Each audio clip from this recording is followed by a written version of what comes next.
Waalaikumsalam warahmatullahi wabarakatuh. Ustaz, yang mana yang harus didahulukan ketika kita sedang dalam perjalanan di jalan tol dan kita tidak menemukan rest area, sementara waktu subuh sudah mepet, jam 6 misalnya. Jam 6 mah bukan waktu subuh, Bu, udah lewat subuh. Baik. Jam 6 misalnya baru ketemu rest area. Apakah tetap dikerjakan 2 rakaat sebelum sholat subuh atau langsung sholat subuh? Maka yang seperti ini lihat sifat berkendaraannya. Di mana teman-teman menunaikan sholatnya? Apakah di motor? Apakah di mobil? Yang mobilnya itu dalam posisi apa? Kalau Anda sedang menyetir, misalnya nyetir, kan nggak mustahil juga Anda kemudian sholat di dalam mobil sementara sedang menyetir. Karena ada sekarang yang kreatif, saat kemacetan itu saya takbir. Ya, saat kemacetan itu kemudian saya takbir aja. Tiba-tiba ketika jalan sedikit lagi, Sami Allahu liman hamidah, pegang setir, injak lagi, jalan lagi, rem lagi, nggak usah memaksakan diri. Gak usah memaksakan diri. Kalau Anda memungkinkan tayamum, dalam posisi yang bisa menunaikan sholat di kendaraan, silahkan tunaikan sholat di kendaraan.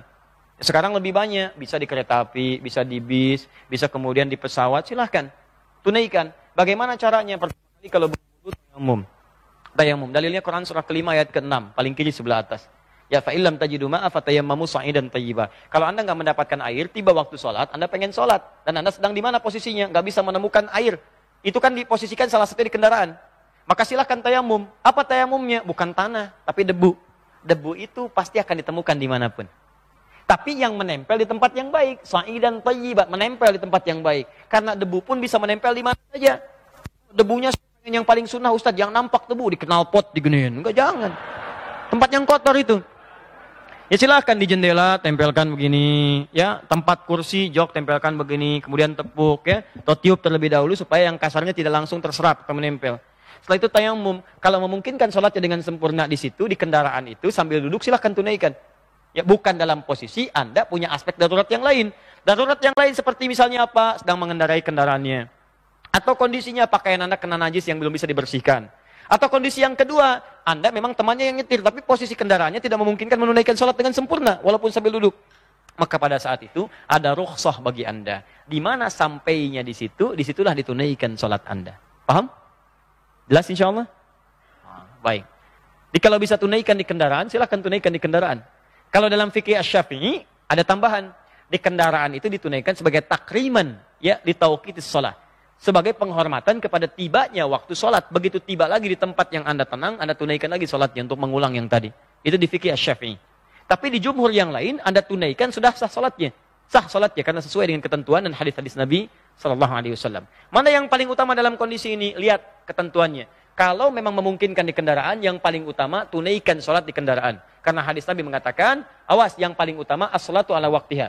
Bertanya seseorang kepada Nabi, ya Rasulullah ma'abar, apa amalan yang paling bagus untuk saya kerjakan? Kata Nabi, as-sholatu ala waqtiha. Sholat tepat pada waktunya. Orang lain bertanya, ya Rasulullah man abar, apa amalan utama yang harus saya kerjakan? Kepada Nabi, kata Nabi, lihat, birrul walidain, bakti kepada kedua ibu bapamu. Bakti pada kedua ibu bapamu. Umuka, ibumu. Ada pertanyaan, kenapa pertanyaannya sama, jawabannya beda? Karena yang pertama itu ke ibu bapaknya bagus, cuman ke sholatnya suka ditunda. Yang kedua, teman-teman sekalian, sholatnya bagus, kerjakan tepat pada waktunya, cuman ke ibu bapaknya kurang bagus. Maka perhatikan Nabi, dengan bimbingan dari Allah, satu pertanyaan jawabannya bisa beda. Ya, maka yang tadi itu jadi inspirasi untuk kita. Kalau Anda di kendaraannya bisa menunaikan dengan baik, maka itu yang paling utama. Kalau tidak menunaikan tidak dengan sempurna, tidak ada kesempatan, maka saat tiba di tempat Anda istirahat, tunaikanlah di situ dengan sempurna. Jelas ya? Baik. Ingat kaidahnya, ad-daruratu tubihul mahdharat. Hal yang darurat membolehkan yang dilarang. Bahkan yang halal itu bisa berubah jadi haram, yang haram bisa berubah jadi halal dalam kondisi yang sangat darurat. Ya, terutama yang haram itu langsung bisa naik status jadi yang halal untuk sementara, bukan seterusnya. Jelas? Baik. Contoh seperti Anda ke Cina misalnya dan seterusnya, ya ke daerah yang sangat pinggir tidak menemukan ayam, kambing yang halal, adanya babi misalnya. Ya maka pada saat itu boleh Anda makan bagian dari daging babi itu. Ya, masak.